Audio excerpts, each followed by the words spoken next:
Artículo 4. De la mesura en la disposición de los medios. Sun Tzu dice: antiguamente, los que eran experimentados en el arte de los combates se hacían invencibles. Esperaban que el enemigo fuera vulnerable y nunca se metían en guerras que preveían no poder terminar con ventaja. Antes de iniciarlas estaban casi seguros del éxito. Si la ocasión de ir contra el enemigo no era favorable, esperaban tiempos mejores. Tenían por principio que solo se podía ser vencido por los propios errores y que nunca se vencía más que por los errores de los enemigos. Hacerse invencible depende de uno mismo. Hacer vulnerable con seguridad al enemigo depende de él. Conocer los medios que aseguran la victoria todavía no es conseguirla. Así, los hábiles generales sabían de entrada lo que debían temer o lo que podían esperar, y avanzaban o retrocedían, daban batalla o se parapetaban, según las luces que tenían tanto sobre el estado de sus propias tropas como de las del enemigo. Si se creían más fuertes, no temían ir al combate y atacar los primeros.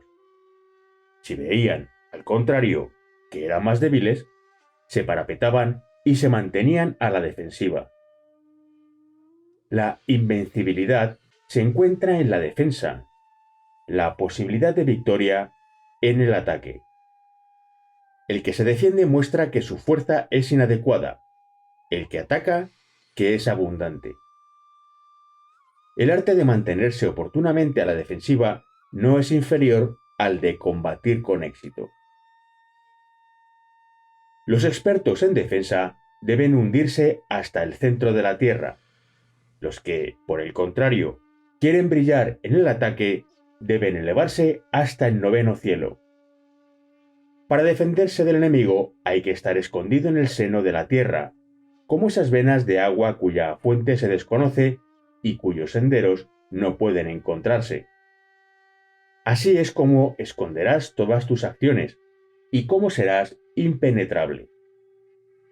Los que combaten deben elevarse hasta el noveno cielo, es decir, tienen que combatir de tal modo que el universo entero resuene con el ruido de su gloria.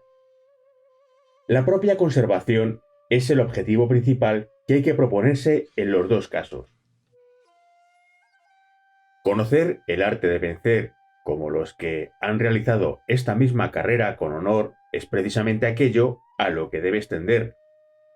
Querer triunfar sobre todos e intentarse utilizar en las cosas militares es arriesgarse a no igualar a los grandes maestros. Es exponerse incluso a quedarse infinitamente por debajo de ellos. Pues aquí, lo que está por encima de lo bueno no es lo bueno mismo. En todas las épocas, el universo entero ha considerado el hecho de conseguir victorias como algo bueno, pero me atrevo a decirte que también aquí lo que está por encima de lo bueno es a menudo peor que lo malo. Predecir una victoria que el hombre corriente puede prever y ser llamado universalmente experto no es la costumbre de la habilidad guerrera, pues levantar el pelo de los conejos en otoño no exige gran fuerza. No hay que tener una vista muy penetrante para descubrir el sol y la luna.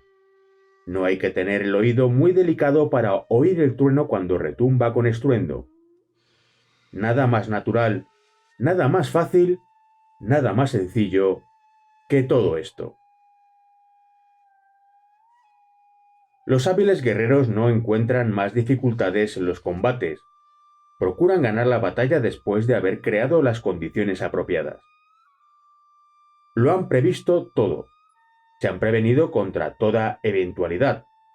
Conocen la situación de los enemigos, conocen sus fuerzas, y no ignoran lo que pueden hacer y hasta dónde pueden llegar. La victoria es una consecuencia natural de su saber. Por eso las victorias conseguidas por un maestro en el arte de la guerra no le procuraban ni la reputación de sabio, ni el mérito de hombre de valor. El que una victoria se obtenga antes de que la situación se cristalice, esto es lo que el común de la gente no entiende. Por eso, al autor de la conquista no se le otorga ninguna reputación de sagacidad. Antes de que la hoja de su espada esté cubierta de sangre, el estado enemigo ya se ha sometido. Si subyugas a tu enemigo sin librar combate, no te consideres hombre de valor. Así eran nuestros antepasados. Nada les era más fácil que vencer. Por eso no creían que los vanos títulos de valientes, de héroes, de invencibles, fuesen un tributo de elogios que hubiesen merecido. No atribuían su éxito más que al cuidado extremo que habían puesto en evitar hasta el más pequeño error. Evitar hasta el más pequeño error quiere decir que, haga lo que haga, se asegura la victoria. Conquista a un enemigo que ya ha sufrido la derrota. En los planes, nunca un desplazamiento inútil. En la estrategia, nunca un paso, de hecho, en vano. El comandante hábil toma una posición tal que no puede sufrir una derrota. No falta ninguna circunstancia que le garantice el dominio de su enemigo. Un ejército victorioso lleva ventaja antes de haber buscado la batalla. Un ejército destinado a la derrota combate con la esperanza de ganar. Los que se ocupan celosamente del arte de la guerra cultivan el Tao y conservan las regulaciones. Son, pues, capaces de formular políticas de victoria. Antes de llegar al combate, intentaban humillar a sus enemigos, los mortificaban, los fatigaban de mil maneras. Sus campamentos eran lugares siempre al abrigo de todo ataque, lugares siempre a cubierto de toda sorpresa, lugares siempre impenetrables. Estos generales creían que, para vencer, era necesario que las tropas pidiesen el combate con ardor, y estaban convencidos de que, cuando estas mismas tropas pedían la victoria con apresuramiento, solía suceder que fuesen vencidas. No quieren en las tropas una confianza demasiado ciega, una confianza que degenere en presunción. Las tropas que piden la victoria son tropas o bien debilitadas por la pereza, o bien tímidas o presuntuosas. Unas tropas, al contrario, que, sin pensar en la victoria, piden el combate, son tropas endurecidas en el trabajo, tropas verdaderamente aguerridas, tropas siempre seguras de vencer. Así es como, con tono seguro, se atrevían a predecir los triunfos o las derrotas antes incluso de haber dado ningún paso para asegurarse de unos o preservarse de las otras. Ahora, he aquí los 5 elementos del arte de la guerra. 1. La medida del espacio. 2. La estimación de las cantidades. 3. Las reglas de cálculo. 4. Las comparaciones. Y 5. Las posibilidades de victoria. Las medidas del espacio derivan del terreno. Las cantidades derivan de la medida. Las cifras emanan de las cantidades. Las comparaciones se desprenden de las cifras. Y la victoria es el fruto de las comparaciones. Un general victorioso es capaz de conducir a su pueblo al combate por la disposición de las fuerzas, igual que las aguas contenidas que, liberadas de pronto, se lanzan a un abismo sin fondo. Así pues, tú que estás al frente de los ejércitos, no olvides nada para hacerte digno del empleo que ejerces.